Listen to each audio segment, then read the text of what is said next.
world. And I am so glad we're doing this topic because I've talked to a lot of students about difficulties with focusing. And before we get started, we want to just go over a few things that are on this slide. And the reason this is number one is because we emphasize and encourage participation either in the chat box or just go off mute and speak up. But if you're not speaking, please mute your microphone. We don't want to have a lot of distractions during the distractions workshop. The video is being recorded, so if you feel more comfortable, you can turn off your video and communicate in chat.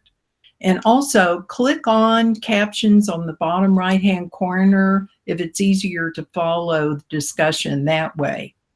And if something happens that you get disconnected or the training freezes, log out and log back in. So my name is Nancy Lobervich. Let me introduce my two wonderful co-workers, Joe Lockwood. Hey gang, that was me without my beard. but still just as handsome. And Jordan Easley, our creative guy. Oh, thanks, Nancy. Hey, everybody. Good afternoon. Thanks for joining us. Sweet, sweet Jordan. Yes. Okay, so we are going to spend some time during the workshop briefly going over different types of distractions. We're going to understand and spend more time on really delving into comprehending why we get distracted and learning strategies to stay focused.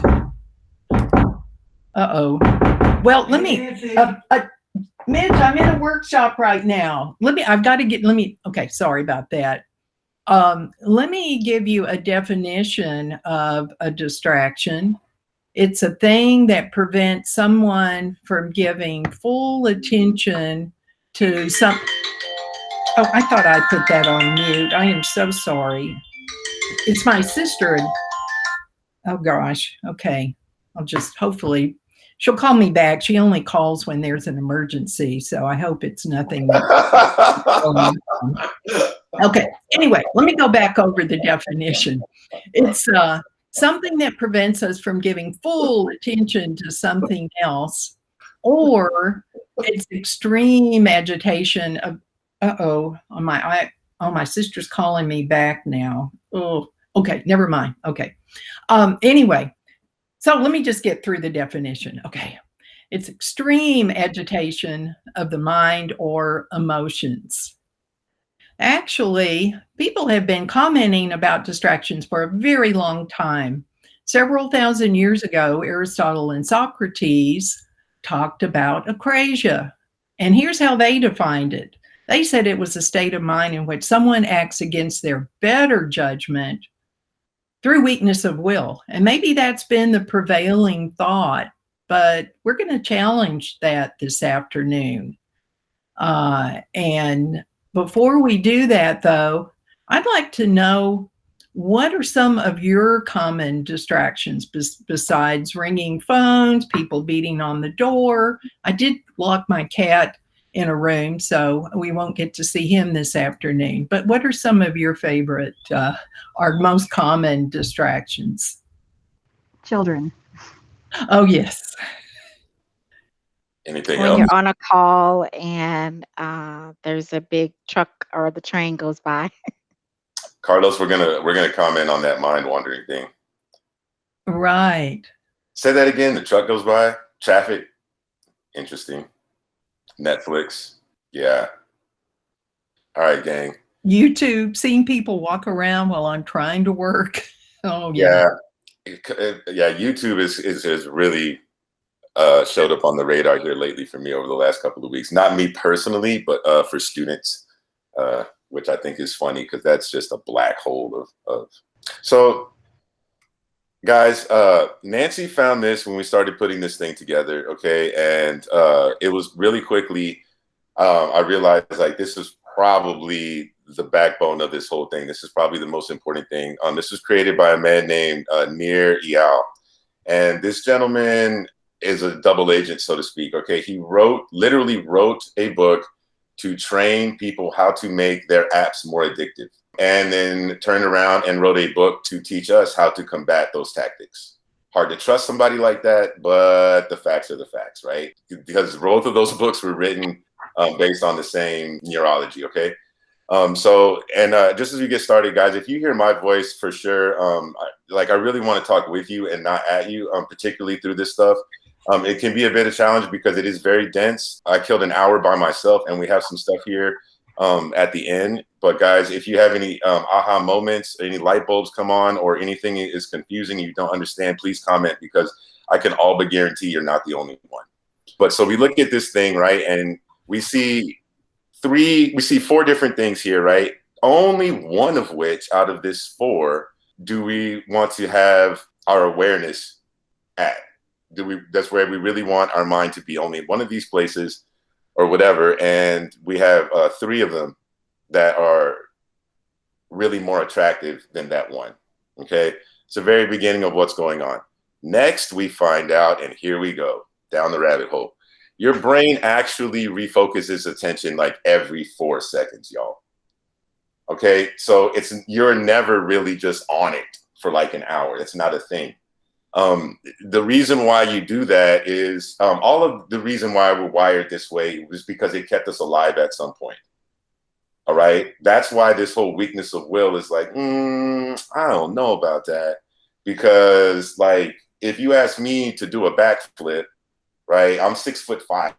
The likelihood is not very high that I will just do a standing backflip in front of you. Some of you are extremely short. The likelihood of you dunking a basketball in a 10-foot goal is very low. Okay. I used to be able to do that with ease, but that could neither be due to weakness of will if we're working against our biology, right? And that's what we're slowly finding out here.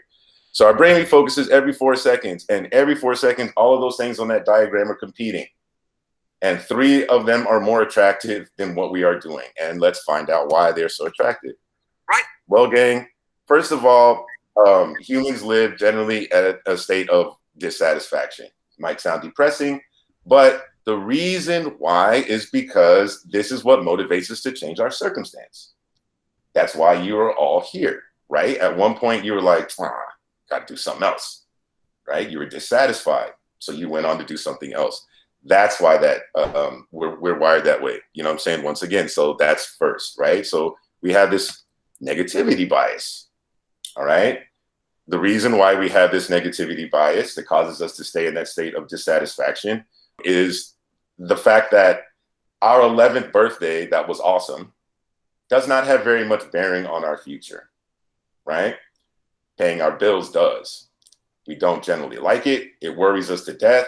We can't stop thinking about it. Why? Because most of the really important things are not easy to think about, okay? They can be just downright difficult, because most of our energy should really be spent on probably changing our environment, more than likely, right? Every day we wake up, there's probably something more that we want, or we could be doing better. That's also why like heavy drug use or alcohol has a hard time. Like it can just, retard your growth in that way. Not just your brain, but just, socially, just because it takes the edge off.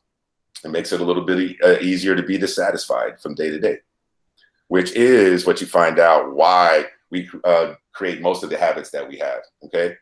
So we also have, now after all of that, guess what? We have a novelty bias. So now, even if it's like, okay, not thinking about depressing things, we are trying to think about something new. We're not wired to think about algebra for 3 hours straight. That's why the moment something happens, you're like, and then you run over there. That's why, because that's the way you're made.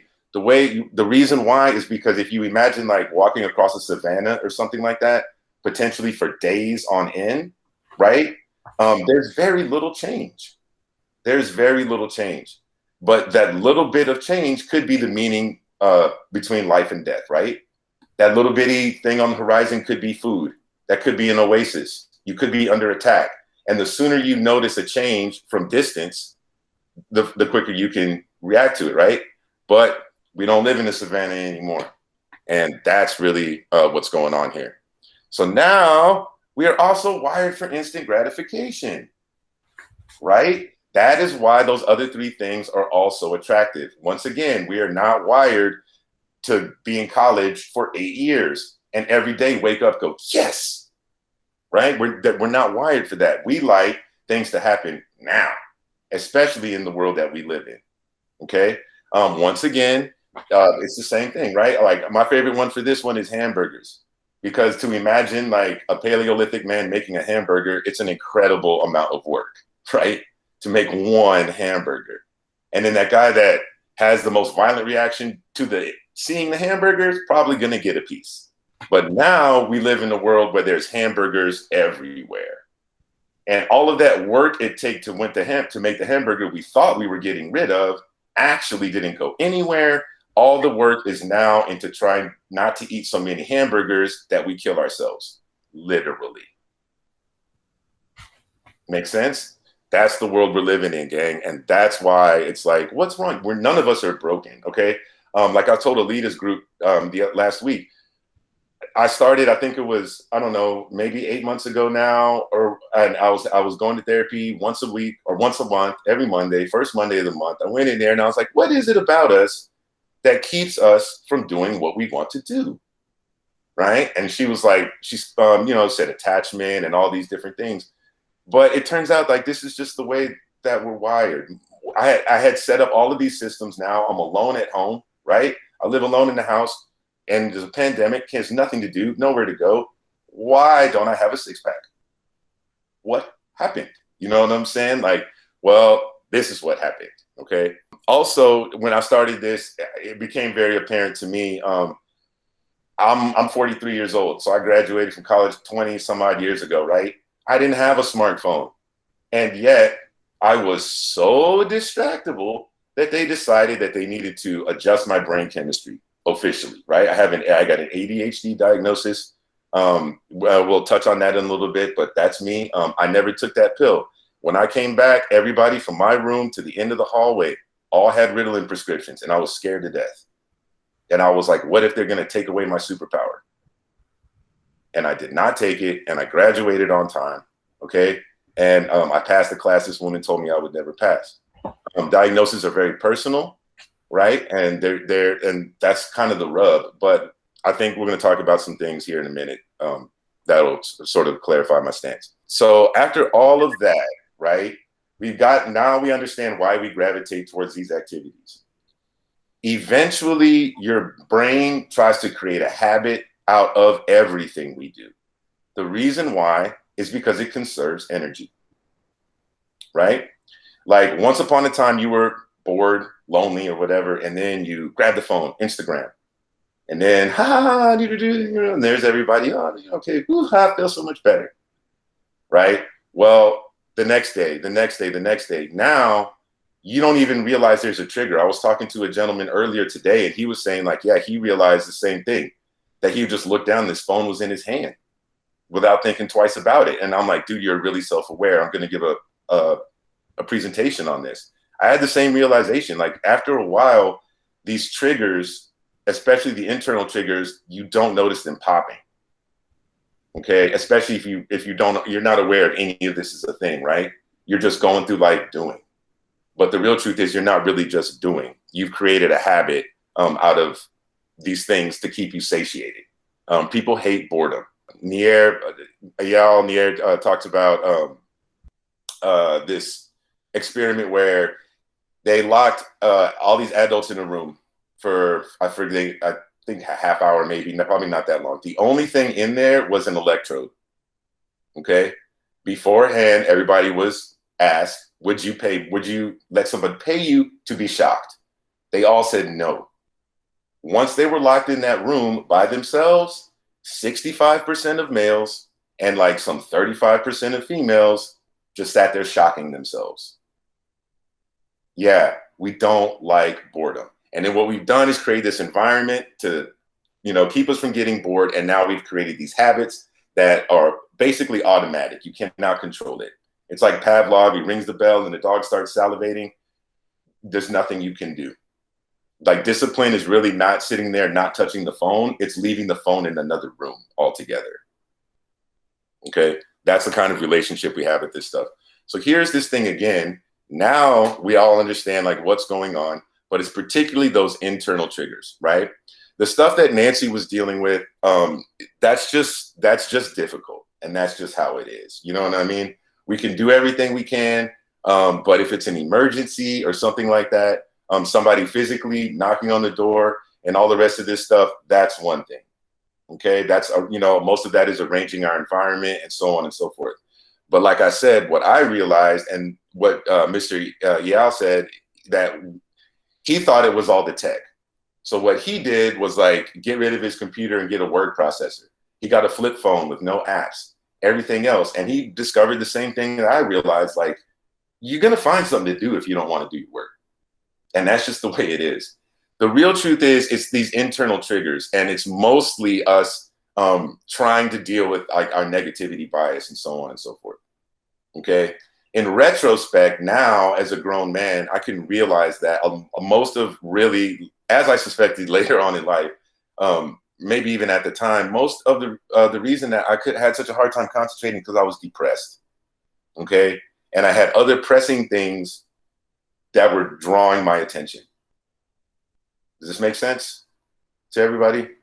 Yeah, you know what I mean? And so that's really, especially as an adult now, right? I mean, the focus is on like these internal triggers and how can I, mitigate these things, first notice them, right? Before I pick up the phone, right? I notice that what's going on. And then how can I basically place my awareness where I want it to be? Really quickly, let's listen to this man, Mr. DANDAPANI, because like I said, these diagnoses are very personal for everybody. Everybody's different, but that's the whole thing, is that our brains are really complicated things and everybody's shuffling around like they know in and out. But what we do know for certain are things like this. So let's listen to this man because he does speak my heart. Whoa, that's how I felt. Okay. You know what I'm saying? And I was scared to death. All right. And yeah, I've had some struggles and so on and so forth, but like I really don't regret it because like I really was scared to death they were going to take away my superpower.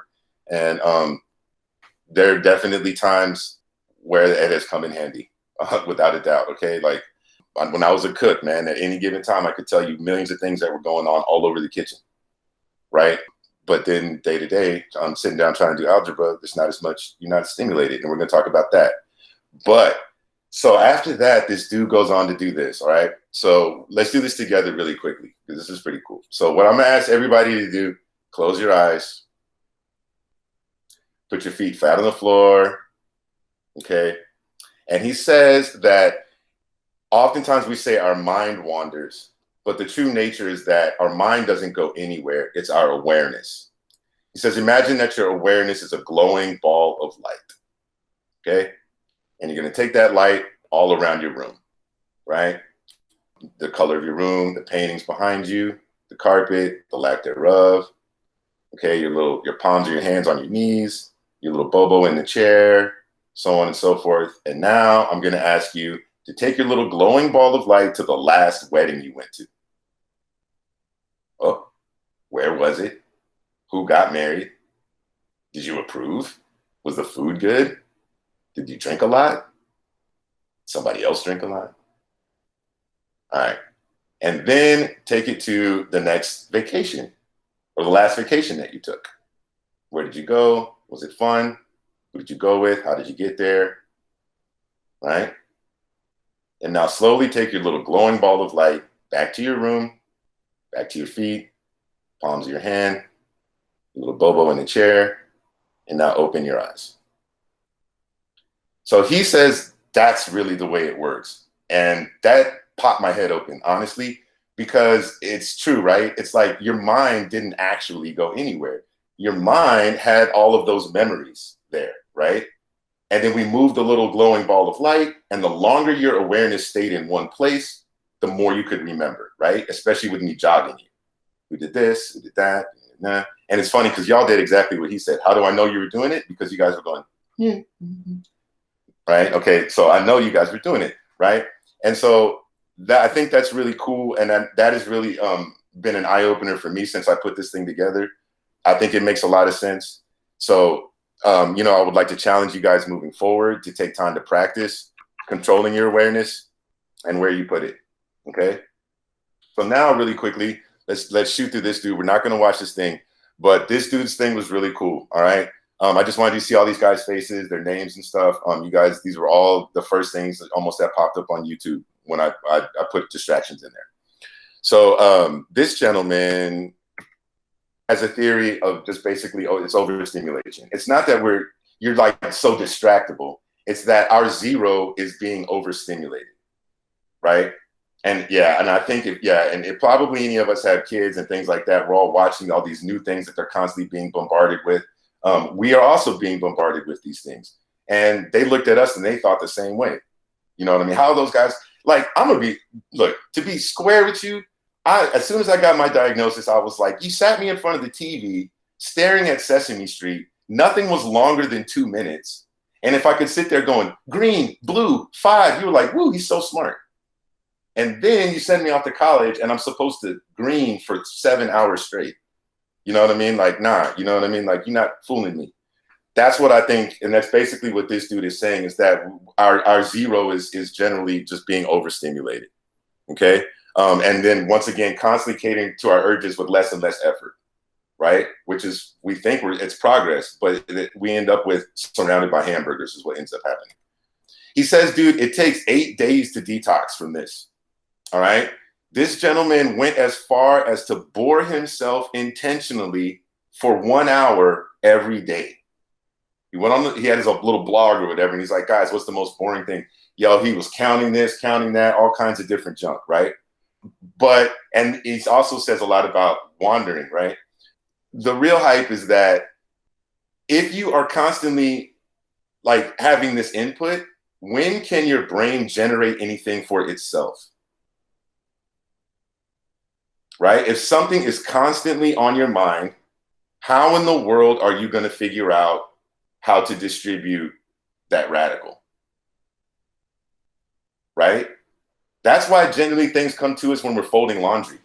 You're folding laundry, you stopped or whatever. The truth is, the longer you try to figure something out, the more difficult it becomes and the less likely you are to remember the result.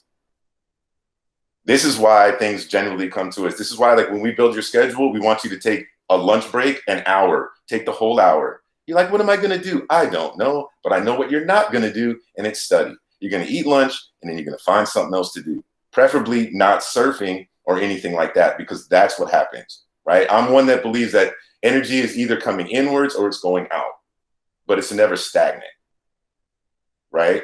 So if we're either affecting the world or the world is affecting us. If we're constantly staring at a screen, that's the world inputting information. But when is it our turn to input our information on the world around us?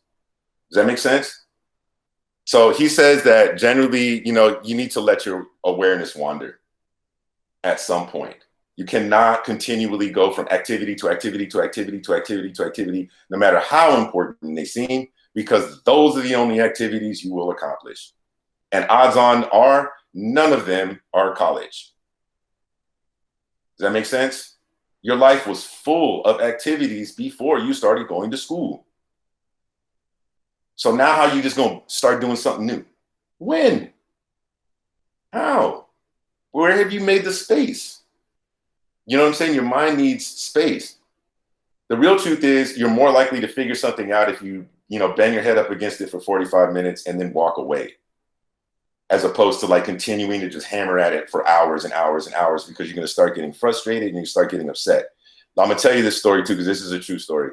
This is going to go, we're starting to hit a time, I know, but this is a good story. I told this dude earlier today, okay, this is a true story, guys. 3 years ago, I promise you, I was sitting here, and anybody in this department will tell you, like, making flyers and these PowerPoints and things like that, I could not do it, gang.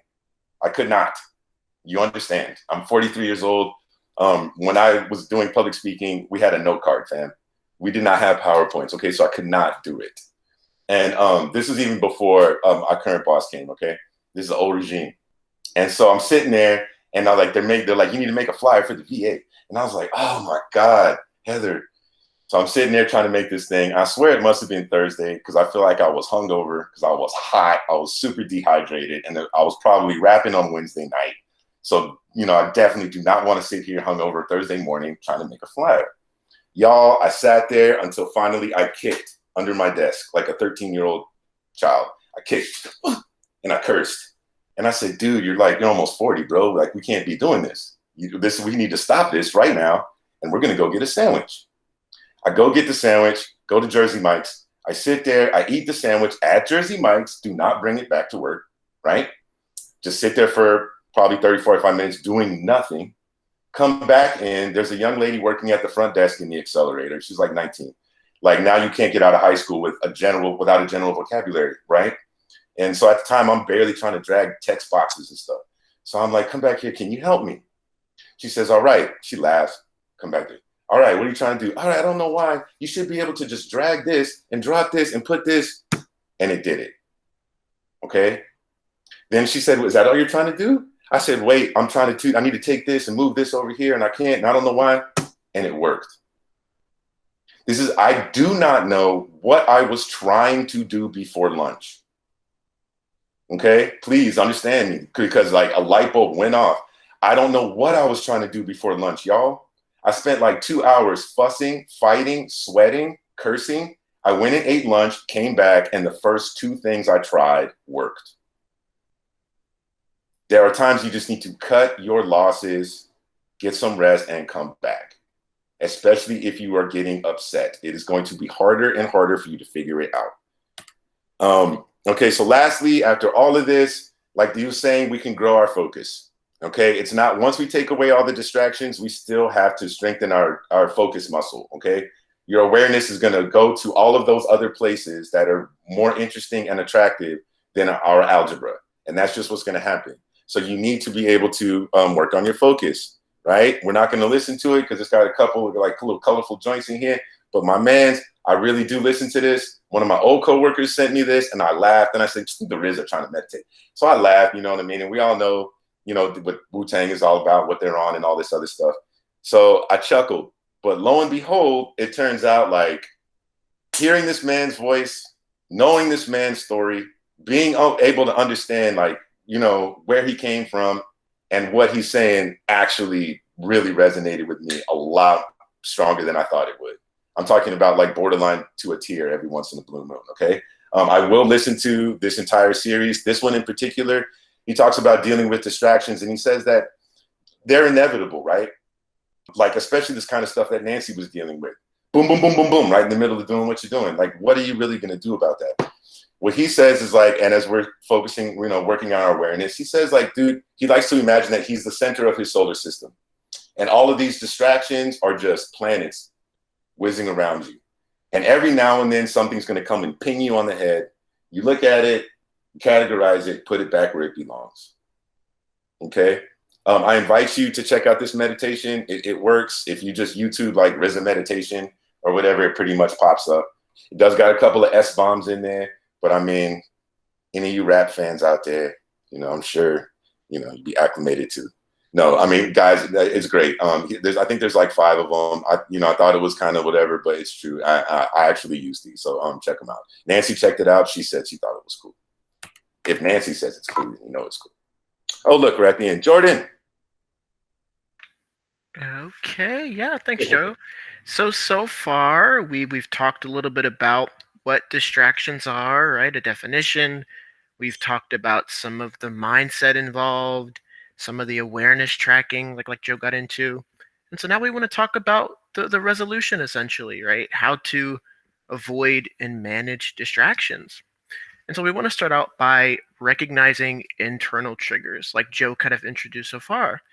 And as Nancy kind of talked about at the beginning, the internal triggers are most important, right? The external stuff can't really be controlled. You can do your best, like Joe said, to try to anticipate the knocking on the door. I think all of us know that we have to have our phones on silent when we're doing homework. And so that's the common sense stuff that we all know. And so we want to talk about the internal triggers and how to get to some of the root of why you may be feeling distracted or why you would consider yourself not focused. And so to recognize that, we use statements like, I do because I feel. This is something that I would encourage all of you guys to start practicing when you think about what makes you distracted, right? I do this because I feel that.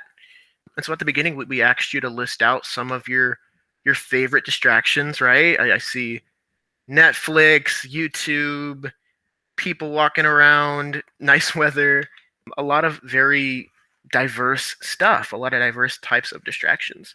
And what we can do is talk about why those things are distractions and how they make you feel, what they're doing to you when you're doing those things. And so the biggest category is probably social media, right?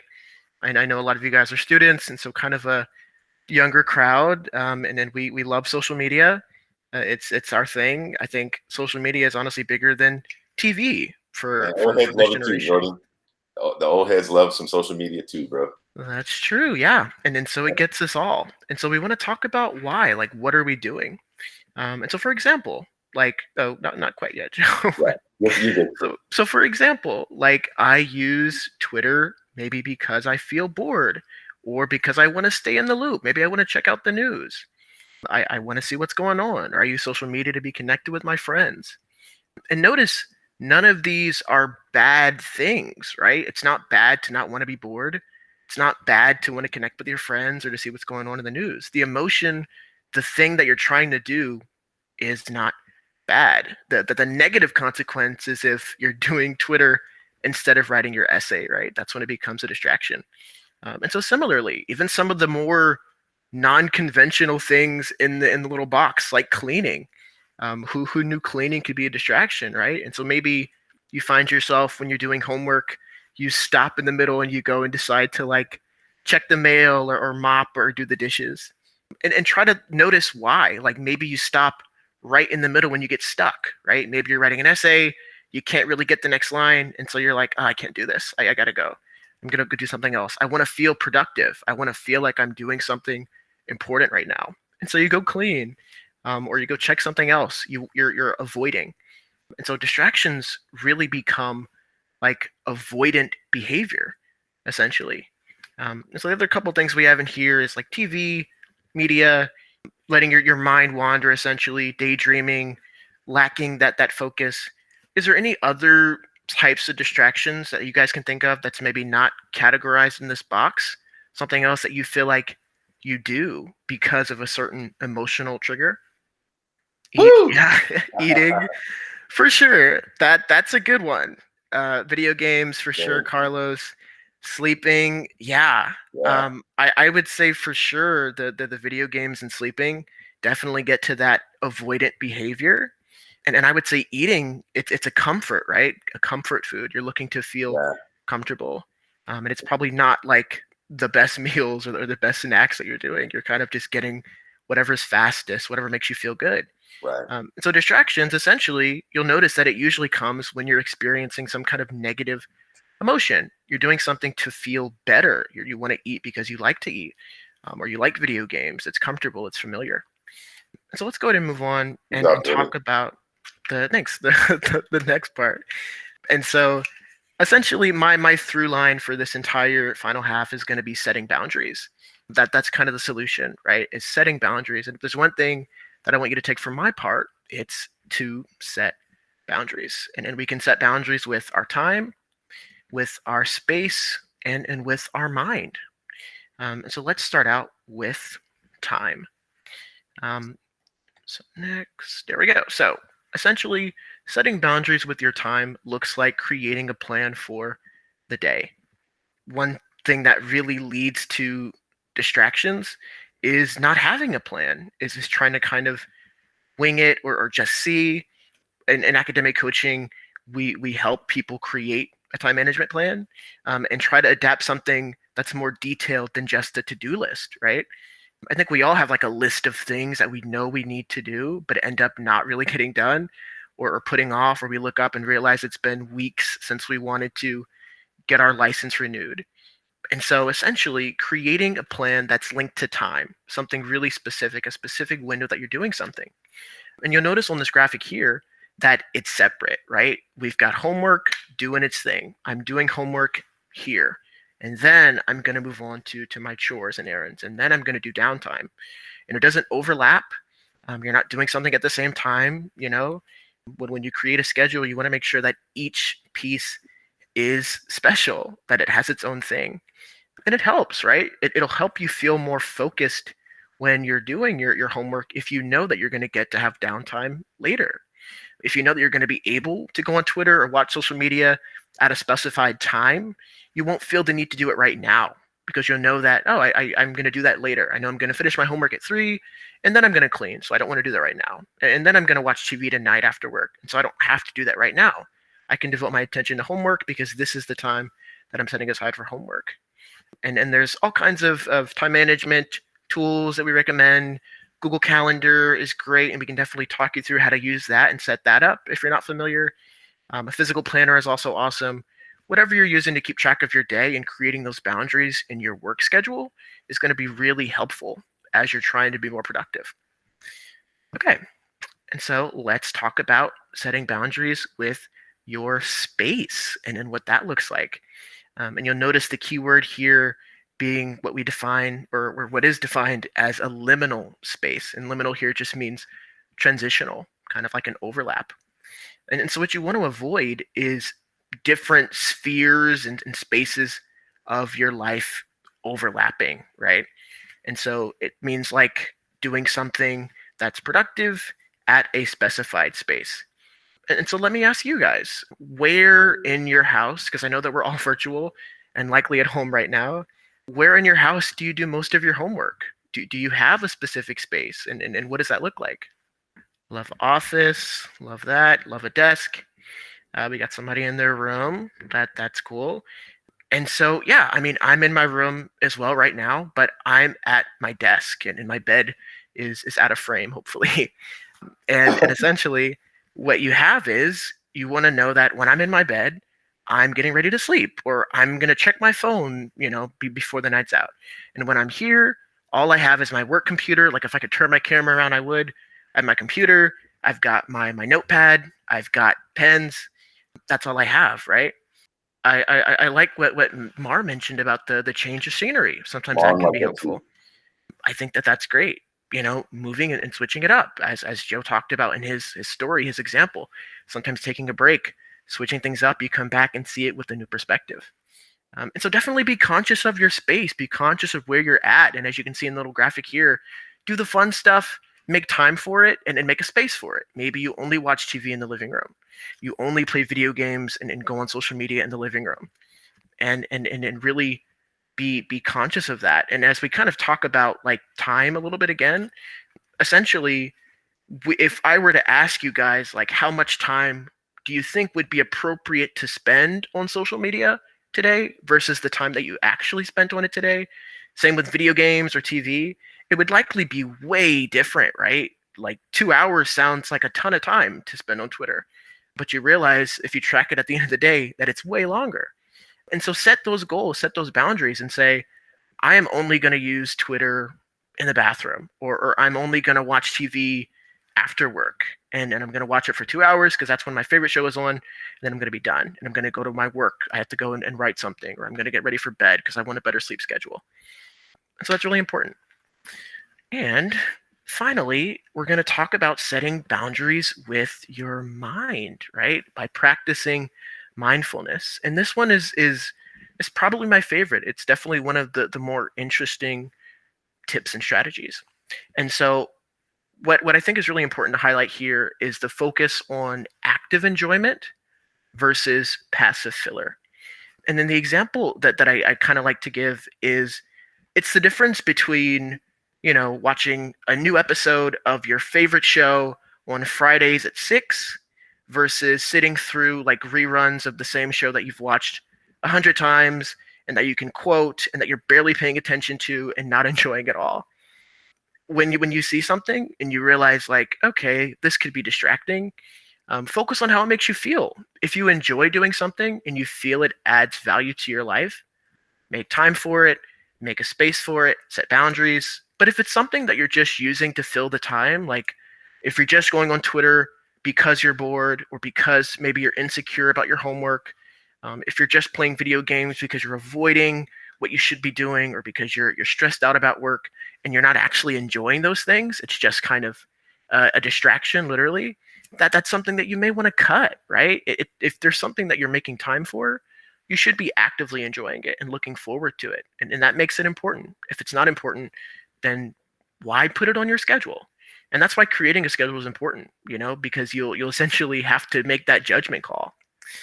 And then another little tip that we'll add in here is about journaling, giving yourself time and space to process these negative emotions. This could be something that you do once a day, maybe at the end of the night, kind of unpacking what you're feeling, unpacking those thoughts. Knowing that you have that to look forward to will help you get through the day, knowing that you're able to have that time reflecting with yourself. But you can also do it more consistently. If you feel yourself being constantly pulled away from your work, you constantly are being drawn to your phone, or talking to friends or distractions, take that break and journal. I know it sounds maybe a little cheesy or corny, but it's helpful. It's helpful to have that stop and pause moment and check in with yourself. Yeah. Has anybody ever tried journaling or had any experience with some of that self-reflection and unpacking their day? Yeah, this is my thing, y'all. Like, I journal as hard as I can, which is still not as hard as I want to. Oh, wow. Oh, that's so awesome. That's cool. That's really cool. Yeah. So Mars said that they journal with their kid. I think that's perfect and really great. And I love that. And I encourage it as well. I think journaling is really great.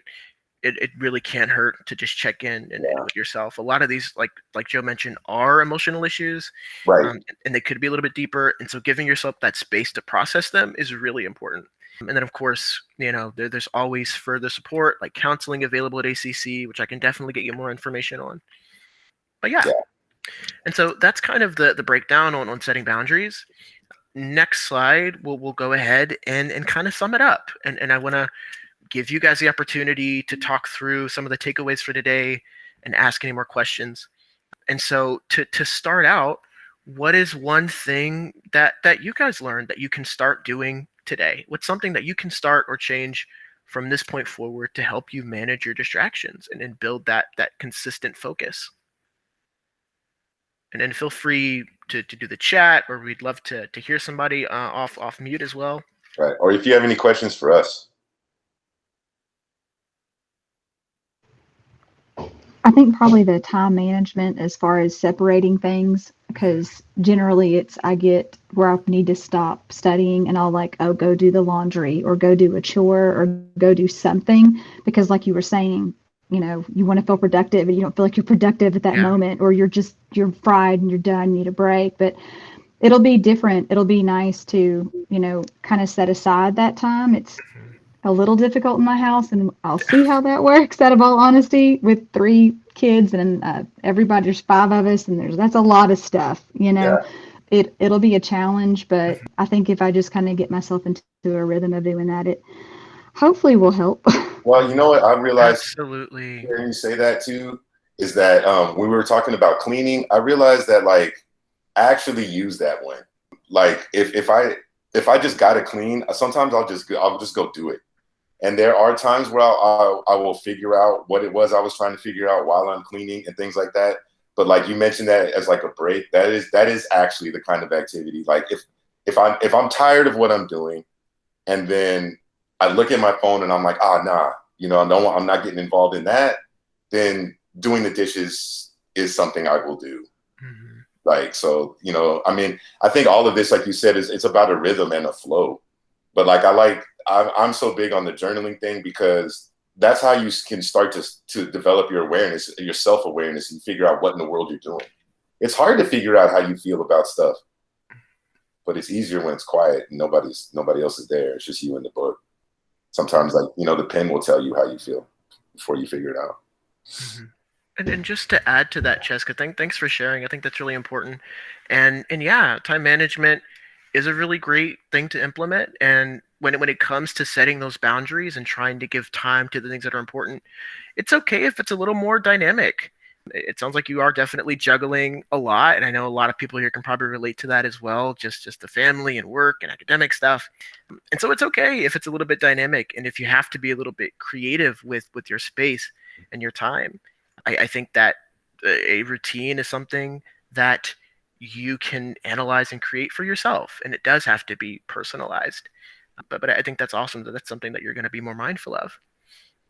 Well, great. Okay. And yeah, anybody else? What else are some of the takeaways or questions from today about distractions and how this relates to your life?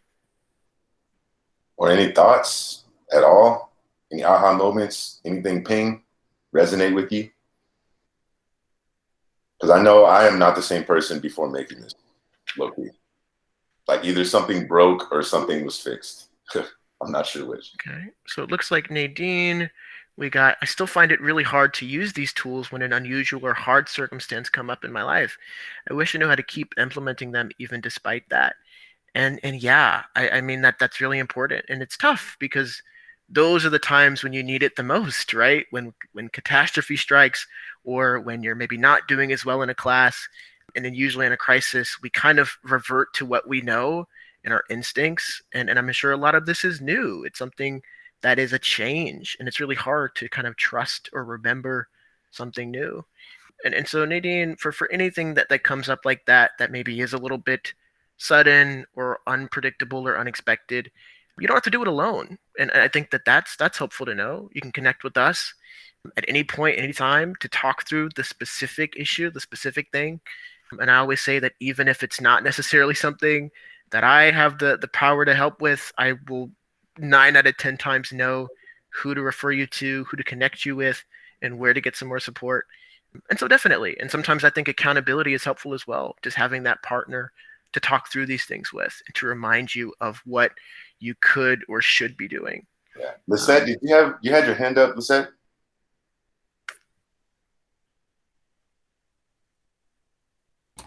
Yes. Well, I was just like thinking like maybe I'll try to find something to help my distraction. I guess I try to like, of course, I guess trying to clean up my room a bit, I guess, to help make it seem doesn't feel cluttered to say, because usually clutter makes me feel anxious and stuff. Man, like me too. Wow. That's Yeah, why so- cleaning is so high on my thing, because I'm the same way, sister. Like clutter it gives me anxiety. But That's I feel so like it's awesome. because every 4 seconds I'm focusing on something laying on the floor. Yeah, I think that's really cool. Is that and yeah, your environment definitely does contribute a lot to how you feel. Make sure that when you're working, that you feel productive. Like I love my desk. I love the way it feels to sit here and work. And so yeah, you should have a place that feels good with a chair that you like. That's plenty of a window and light. Doesn't feel cluttered. You don't want it to be a chore. You don't want it to be something that you dread doing. It's why you don't want to do homework like standing up or like outside somewhere. Like you should feel comfortable, just focused and productive. And then I think we had a leader from the chat talking about the determination required to stick to this, which is definitely important. And yeah, the philosophical element that it's not because you don't have the will, it's because we're hardwired to these things, Right. as Joe talked about with the novelty and negativity biases. Essentially, it is something that's built into us, and the overstimulation that we've kind of grown accustomed to is there, and it's not going anywhere. But now that you know about it, now that you're Right. aware of it, you'll be more conscious of it. You can check in with yourself, you can check in with us, and be able to know whether or not you've had a productive day. Right. And that's helpful to just take it day by day. It's a new habit, it's a new process, and so That's taking what I it was day gonna by say. day is really important. He just hit the word, it's habit, guys. And that's like, it's funny because that's a whole nother presentation, but it's all about how can we get our neurology to work for us, right? Like instead of the same way that we gravitated towards these negative things and created these negative habits, we can create positive habits the same way that are just as attractive as the negative ones. Right. And that's one thing I sure have found, because I know years ago I was a lot more distractible. People said, "Oh, you're flighty." But anyway, over time, it was like working out at a gym and developing more muscles. I had to learn how to focus, and what DANDAPANI said about just knowing how to be more aware and being in the moment. And then I had to learn things that would distract me and how to deal with them and get them away from me, or just keep bringing myself back into what's the priority here. So the good news is you just practice this and you get better at it when it's dealing with, something that's not an overwhelming distraction, but Right, it's not a crisis. Yeah, something manageable. you actually have control. Yeah. Mhm. Yeah. I want to challenge you guys to intentionally bore yourselves like 15 minutes every day. That's one thing I started doing, because I realized, like, since they pointed that out, like, I realized that just being bored is causing me anxiety, and that's not cool. You know what I mean? Like, that's not cool. So now I'm trying to challenge myself to spend a little time just being straight bored, which is weird. And you talk about like counterintuitive, it's weird. But once I started doing that, I really realized how much anxiety the thought of being bored was causing me. Like, if boredom, I would, oh, and then I'm out of here, right? And who knows what I've started doing by then, right? Even if I just ran out into the lawn and started doing lawn work, like, I started doing it from a point of like, you know what I mean? Not like just like getting my stuff done. I think we have one more question from the chat, and then we'll go ahead and ready to close out. But Aline mentioned, what if you don't know what to do to stay focused, especially with school stuff? And to that, I really think step one is recognizing those triggers, recognizing why you're not able to focus. Is it some of the external stuff? Do you maybe have a noisy environment that takes you out of it? Is that something that you can improve or get control of? Find a better space. Do you find yourself avoiding assignments that are difficult? If so, maybe some support with the material would be helpful, building up your skill level with it. And so it's very individual, right? It's very specific, and each assignment and circumstance is so individual that you really want to look at, why am I not focused right now, and what can I do about it? What can I do? So it does take a Well lot of said. that self-awareness, but I think it's really important that you did bring that up. Yeah, and you can always come and see us, guys. You know what I'm saying? Like, we're literally paid to sit here and go, I think this is what's going on. You know what I mean? And like, give this a try. So you don't have to do this alone. I mean, you don't have to do this alone. Like, if you're confused, you don't know what to do, or you're just like, it's just not working. Like, you don't have to figure out. I know for me, and I know Jordan is cut from this cloth too. You know what I'm saying? You don't sit here and try to figure out our job description. If you have an issue, just bring it to us and let us see if we can help you. Okay? Yeah. We work for you guys. You know what I mean? Like, literally. You know, your tuition comes to us. It's how we get paid. Use us. You know, use us. You come in every day and be like, Joe, blah blah blah blah, and I have to help you. No, I'll be like, I will help you. It's low key. It's interesting to me, especially this kind of stuff.